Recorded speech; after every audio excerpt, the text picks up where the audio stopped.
tu conosci Ivo Levi?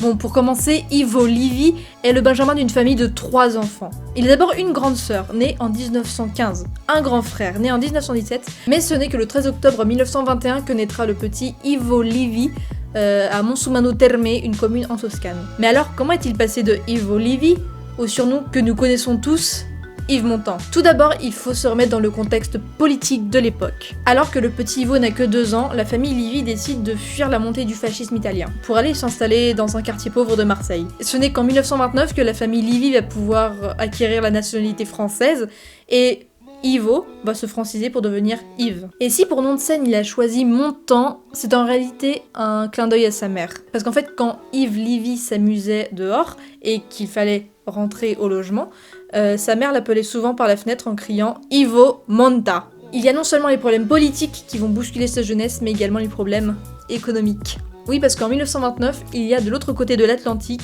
le krach boursier de Wall Street, ce qui va engendrer une période de crise qu'on a appelée la Grande Dépression. Cette Grande Dépression va donc se faire ressentir en Europe et va obliger le père de Yves à fermer sa boutique en 1932. Et Yves, qui est devenu à 11 ans nettement plus grand que ses camarades de classe, va décider de falsifier ses papiers pour se faire engager pour des petits boulots afin d'aider la familia. Il commence à travailler dans une usine de pâtes, il sera ensuite livreur ou serveur dans une confiserie de Marseille. À 14 ans, il devient apprenti et obtient un CAP coiffure dans le salon où travaille sa sœur. Après cela, il sera engagé dans les Dogs de Marseille. Depuis sa plus tendre enfance, Yves Levi est fasciné par le théâtre, le cinéma, le musical ou encore les comédies musicales américaines. Et plus particulièrement par un certain Fred Astaire et son célèbre numéro de claquettes. Ce n'est qu'à 17 ans, alors qu'il enchaîne les petits boulots, qu'il est engagé comme chauffeur de salle dans un cabaret de musical de sa ville, Marseille. Et c'est lors d'un spectacle où les débutants sont acceptés qu'il s'initiera à la chanson en interprétant du Charles Trenet, mais il va également s'initier à la comédie car il s'amusera à imiter des grands de l'époque comme Fernandel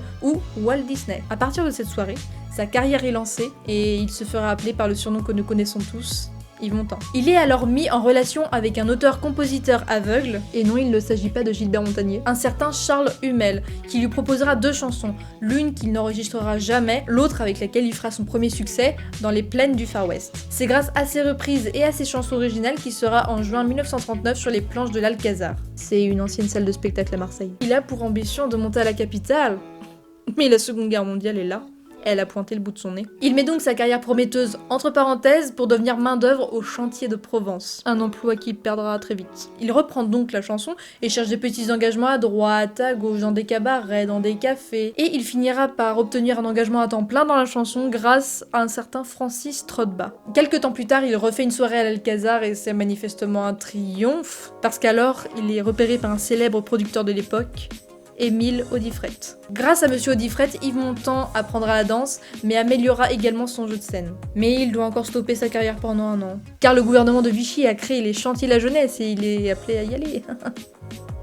L'année s'écoule, et il remonte sur les planches, et malgré la guerre qui fait rage, il gagne plutôt bien sa vie, même s'il est appelé régulièrement par les autorités à prouver que son nom, Levi, n'a rien à voir avec Lévi. Et pour éviter d'être envoyé au STO, le service de travail obligatoire en Allemagne, il se mettra d'accord avec Audifret pour monter à la capitale en 1944. Après s'être produit dans plusieurs théâtres, il sera appelé à faire la première partie de la célèbre Édith Piaf. Cette dernière prendra la carrière du jeune homme sous son aile, mais elle lui donnera également des conseils sur le métier et sur la vie d'artiste. Grâce à elle, la carrière du jeune homme est définitivement lancée en 1945. Mais la môme lâchera notre jeune Italien 1 an plus tard, car elle jugera que son talent lui fait trop d'ombre sur scène. Ce n'est pas ce qui va arrêter Yves Montand, car en 1947, il signe un contrat de 7 ans avec la Warner Music Group. Il enregistre alors ses titres les plus célèbres comme C'est si bon, ou encore Rien dans les mains, rien dans les poches. Grâce au poète et ami Jacques Prévert, on n'est pas une personnalité près, il rencontre quelques collaborateurs grâce auxquels sa musique deviendra plus jazzy. Et c'est sur ce rythme qu'il enregistre les chansons À Paris, Copain Clopin ou encore Les Feuilles Mortes, signé Jacques Prévert. Côté cœur, je ne vous ai pas dit parce que tout simplement j'ai une trame à suivre pour pas que je m'y perde. Bref, on lui a connu une idylle avec la môme. Oui, précisément celle qui lui a lancé sa carrière. Mais leur idylle devait rester secrète car en même temps c'était l'amante d'un certain Henri Contet. Mais bon, comme je te l'ai dit, elle l'a lâché en 1946 parce que son talent me faisait trop d'ombre. Ok, C'est alors son ami Jacques Prévert qui, sans le savoir, va jouer le rôle de Cupidon en faisant découvrir à notre jeune Italien l'auberge de la Colombe d'Or située dans les Alpes-Maritimes. Et c'est là-bas qu'il rencontrera celle qu'il a tant aimée, je nommée Simone Signoret. Pour lui, elle mettra sa carrière d'actrice entre parenthèses, divorcera du réalisateur Yves Allégret et s'installe avec Yves Lévy à Paris. Les deux tourtereaux se marient en décembre 1951 et ils achèteront plus tard une propriété en Normandie où ils pourront recevoir de grandes personnalités comme Serge Reggiani, Jean-Paul Sartre et sa femme Simone de Beauvoir, Pierre Brasseur et plein d'autres. En 1957, toujours accompagné de Signoret, il entreprend une tournée en URSS dont il partage l'idéologie politique de par sa famille. Même s'il fut acclamé, son entretien avec le dirigeant de l'époque, Nikita Khrouchtchev, l'a énormément déçu du parti communiste et il changera de parti politique plus tard. 2 ans plus tard, encore et toujours accompagné de Simone, il est engagé pour se produire aux États-Unis, dans la célèbre avenue de Broadway. À l'époque, si tu voulais te faire connaître, c'est the place to be. Dès le premier soir, il est acclamé par de nombreuses personnalités comme Montgomery Clift, Ingrid Bergman ou encore une certaine Marilyn Monroe. En parlant de cette dernière, elle n'a pas pu résister au charme de notre jeune Italien. Et en même temps, comment il aurait fait pour résister à Marilyn, je vous le demande. En fait, le couple Signoret-Montand séjournait au Beverly Hills Hotel et ils ont sympathisé avec leur voisin, le couple Arthur Miller-Monroe. Et en avril de l'année 1960, Simone Signoret est appelée en Europe pour un tournage et pour recevoir un prix. Miller, lui, doit retourner à New York, laissant Monroe, Montand, seul à Hollywood pour tourner Le Milliardaire. Bon bah tu te doutes bien qu'ils sont devenus plus que partenaires à l'écran. Mais après cette brève liaison, il décidera de retourner auprès de sa femme en Europe, qui, tu dois bien te le douter, a très mal vécu la tromperie. Mais ils resteront mariés jusqu'à la mort de Signoret en 1985. La dernière femme qui partagera sa vie sera Carole Amiel, avec qui il entretenait une liaison avant la mort de Simone Signoret. Et de cet amour est né le seul enfant biologique de Yves Lévy, Valentin Lévy, en décembre 88. Yves Montand avait alors 67 ans. Pendant ses tournées musicales, Yves Montand débute également sa carrière cinématographique avec le film Étoiles sans lumière en 1945, dont Édith Piaf est la vedette. En 1953, le réalisateur Henri-Georges Clouzot propose à Evo d'incarner le rôle principal dans son fameux film Le Salaire de la peur, film grâce auquel il obtiendra le grand prix du Festival de Cannes, l'équivalent de la Palme d'Or de nos jours. En 1955, il est appelé pour jouer un rôle dans le film de Sacha Guitry, Napoléon. En 1965, il décide de se consacrer à sa carrière cinématographique et il jouera dans des films qui deviendront des chefs-d'œuvre, des classiques du cinéma français. Que ce soit des films politiques, des polars, des comédies ou des films dramatiques. C'est ainsi qu'on peut le retrouver en 1966 dans le film Paris brûle-t-il, où on peut retrouver beaucoup de grosses célébrités parce qu'en fait c'était LE film dans lequel il fallait apparaître. On peut retrouver dans le casting Jean-Paul Belmondo, Alain Delon, Anthony Perkins, Kirk Douglas, Simone Signoret bien évidemment, Claude Rich, Bruno Kremer, Daniel Gélin, Jean-Pierre Cassel ou encore Orson Welles. En 1969, il joue dans Le Diable par la queue avec Jean Rochefort et Jacques Balutin. On le retrouve un an plus tard avec Bourvil et Alain Delon dans Le Cercle Rouge. Et en 1971, il est appelé à remplacer André Rimbourg, plus connu comme étant Bourvil, pour jouer dans La Folie des Grandeurs aux côtés de Louis de Funès. Bourvil étant mort en 1970. En 1972, on le voit aux côtés de la belle Romy Schneider pour jouer dans César et Rosalie. Vincent, François, Paul et les autres sort en 1974 où il rejoint son ami Serge Reggiani, mais également Michel Piccoli ou encore le jeune Gérard Depardieu. On le voit aux côtés de Catherine Deneuve dans Le Sauvage en 1975. 4 ans plus tard, en 1979, on le retrouve dans le film Icôme Icare de Henri Verneuil. En 1986, il tournera 2 films, l'un avec Gérard Depardieu, Jean de Florette, l'autre Manon des Sources avec notamment Daniel Auteuil. J'ai dit qu'il se consacrait à sa carrière d'acteur.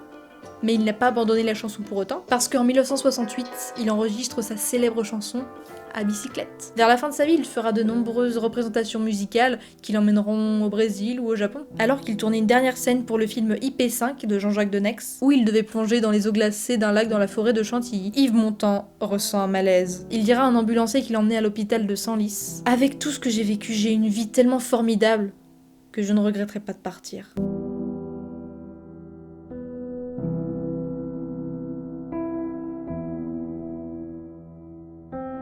À son enterrement furent présents nombreux de ses amis, comme Catherine Deneuve, Michel Piccoli, Gérard Depardieu, le réalisateur Gérard Houry et sa fille Danielle Thompson, Serge Reggiani, Miu Miu, Daniel Auteuil, sans oublier son neveu Jean-Louis Lévy, Catherine Allégret, la fille de Simone Signoret et Yves Allégret, mais également son gendre, Jean-Pierre Castaldi. Donc dans les films que je peux vous conseiller de regarder, il y a tout d'abord La folie des grandeurs de Gérard Houry. Donc dans ce film qui aurait dû réunir Bourvil et Louis de Funès, on retrouve Yves Montand en tant que valet de Louis de Funès, nommé Blaze, et Louis de Funès en tant que Don Salustre, un ministre des Finances d'Espagne. L'histoire se situe en Espagne au XVIIIe siècle. Donc Don Salustre, c'est un personnage très cupide, très avare, et en fait le personnage de Funès profite de son statut de ministre des Finances du roi d'Espagne pour s'enrichir personnellement. La seule ombre au tableau, c'est que la jeune reine n'apprécie pas du tout ce personnage cupide et avare, et elle va réussir à le chasser de la cour. Mais la vengeance ronge Don Salustre, et il sait très bien que son valet Blaze est fou d'amour pour cette reine.